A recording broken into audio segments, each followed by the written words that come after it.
பல நேரத்துல நமக்கு இந்த ஃபியூச்சர் பயம் ஒண்ணு வரும்.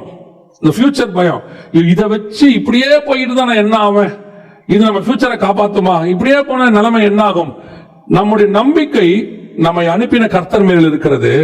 அவர் கொடுத்த அந்த இன்ஸ்ட்ருமெண்டை நீங்கள் நம்பணும்.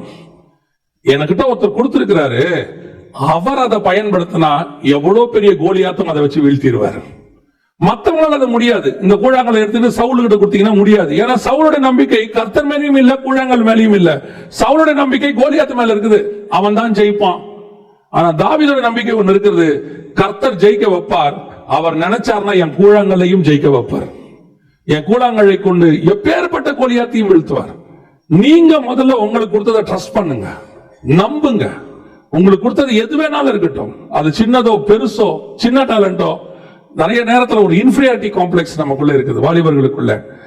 இதெல்லாம் வச்சு ஒண்ணுமே பண்ண முடியாதுங்க, இதெல்லாம் செய்யாது. நீ உங்ககிட்ட இருக்கிற டேலண்ட் எது வேணும், கவிதை எழுதுவியா எழுது, நல்லா எழுதுவியா எழுது, நல்லா பேசுவியா பேசு. சில சொல்லுவான் பேசாத பேசாத, நான் எவன் பேச்சையும் கேட்காத. நான் காலேஜ் படிக்கும் போது என் ஃப்ரெண்டு அடிக்கடி சொல்லுவான், ஏன்னா இப்படி பேசினே இருக்கிற, கொஞ்சம் அமைதியாடுறாம்மா. ஆனா என்னால முடியாது. ஏன் முடியாதுன்னு எனக்கு இப்பதான் தெரியுது, நான் பேசினே தான் இருக்கணும். அவன் பேச்சை கேட்டு நான் பேசாம இருந்தா என் நிலைமை யோசிச்சு பாருங்க, என் வாழ்க்கையே போயிருக்கும்.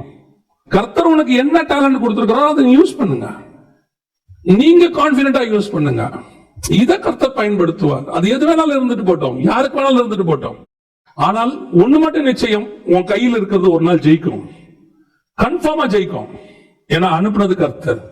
அவர் அனுப்புறவர் உன்னை ஜெயிக்க வைக்காம விடவே மாட்டார். அதனால வசனம் சொல்லுது, உம்மாலே நான் ஒரு சேனைக்குள் பாய்வேன், உம்மாலே நான் ஒரு மதிலை தாண்டுவேன். நான் சின்ன பையன் தாங்க, சிறு வயது முதல் கொண்டு அவன் யுத்த புருஷன் தாங்க, நான் சிவந்த மேனி உள்ளவன் தாங்க, அவனோட பாக்கிறதுக்கு நான் ஒண்ணுமில்லாத சின்ன பையன் தாங்க.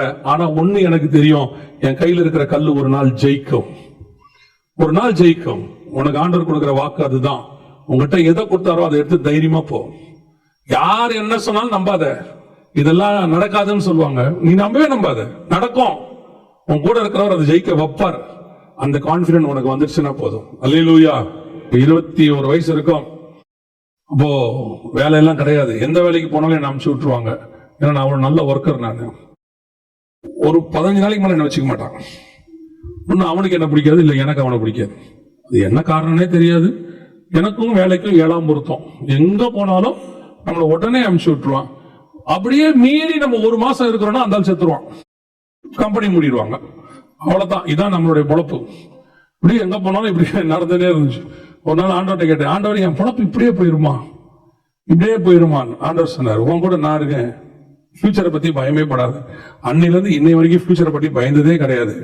ஏன் இங்கு, அதாவது இப்ப இருக்க யங்ஸ்டர்ஸ் எல்லாம் பார்க்கும்போது சில நேரத்தில் எனக்கு கொஞ்சம் ஆச்சரியமா இருக்கும். மல்டிபிள் டேலண்ட் இருக்கு, மல்டிபிள் டேலண்ட். ஒரு சிலர்கிட்டலாம் 1த்துக்கும் 2த்துக்கும் 3த்துக்கும் 4 டேலண்ட்டுக்கு மேல வச்சிருக்கிறாங்க. அவங்களோட எல்லாம் பார்த்தா நான் ரொம்ப யோசிப்பேன், ஏதோ தப்பிச்சு ஓடி வந்துட்டோம் போல. நம்ம சில நேரத்தில் நம்ம யோசிக்கிறோம், அவர் பாடுறாரு, இவர் பாடுறாரு, அவர் நல்லா மியூசிக் வாசிக்கிறாரு, அவருக்கு ஒரு டேலண்ட் இருக்கு. அவங்களுக்கு ஒண்ணு, என் கையில ஒரு கூழாங்கல் இருந்துச்சு, அந்த கூழாங்கல்ல உண்மையா விசுவாசத்தோடு கர்த்தருடைய நாமத்தில் எடுத்து நான் அடித்தேன், விழுந்தது கோலியத்தாக இருந்தது. ஆமென். தைரியமா எடுத்து கூழாங்கல்ல எடுத்து அடிங்க. உங்களுக்கு ஆண்டவர் என்ன கொடுத்திருக்கிறாரோ, உங்ககிட்ட இருக்கிற டேலண்ட் நீங்க டிஸ்கரேஜ் பண்ணாதீங்க, நீங்க என்ன செய்யாதீங்க. அது உங்களுக்கு பிரேயர் பண்றதா கூட இருக்கும். சில நேரத்துல சிலர் பிரேயர் பண்ணா உடனே நடக்கும், கர்த்தர் கேட்பாரு. அவங்க சொல்லுவாங்க, ஆண்டவர் எனக்கு ஒரு சொப்பனம் கொடுத்தாரு, ஜோம் பண்ண நடந்துச்சுமாங்க. பெரிய பெரிய தீர்க்கதரிசிகள் சொல்ல முடியாததெல்லாம் சாதாரண ஒரு ஆள் சொல்லுவாங்க, சாதாரண ஒரு ஆள் சொல்லுவாங்க. ஒரு அம்மா ஒரு கிராமத்துக்கு போனப்ப சொன்னாங்க, ஐயா நான் ஜோம் பண்ணி 3 பேரை உயிரோடு எழுப்பியிருக்கிறேன். எத்தனை பேரு? 3 பேரை உயிரோடு எழுப்பியிருக்கீங்களா? நம்ம ஜோம் பண்ணா கட்டி கூட மறைய மாட்டேங்குது. ஜோம் பண்ணிட்டு தடவி பார்க்கறோம், கட்டி போயிருச்சா? அவங்க ரொம்ப நேரம் கழிச்சு இல்ல இருக்கு, இன்னும் போலங்கிறான். கான்பிடென்டே நமக்கு இல்ல. அந்த அம்மா 3 பேர் உயிரோடு எழுப்பி இருக்கு. அந்த அம்மா அங்க இருக்கு. அந்த அம்மா சொல்லுது, நான் எது ஜோம் பண்ணாலும் ஆண்டவர் எழுப்பிடுவாயா. எவ்வளவு பெரிய கான்பிடென்ட் பாருங்க. அந்த அம்மா ஏதோ ஒரு கிராமத்துக்குள்ள ஒரு குடிசைக்குள்ள இருக்கக்கூடிய ஒரு சாதாரண ஒரு ஆள். எவரை கொண்டும் கர்த்தர் எந்த கூழாங்கல்லையும் பயன்படுத்த வல்லமையுள்ளவராய் இருக்கு.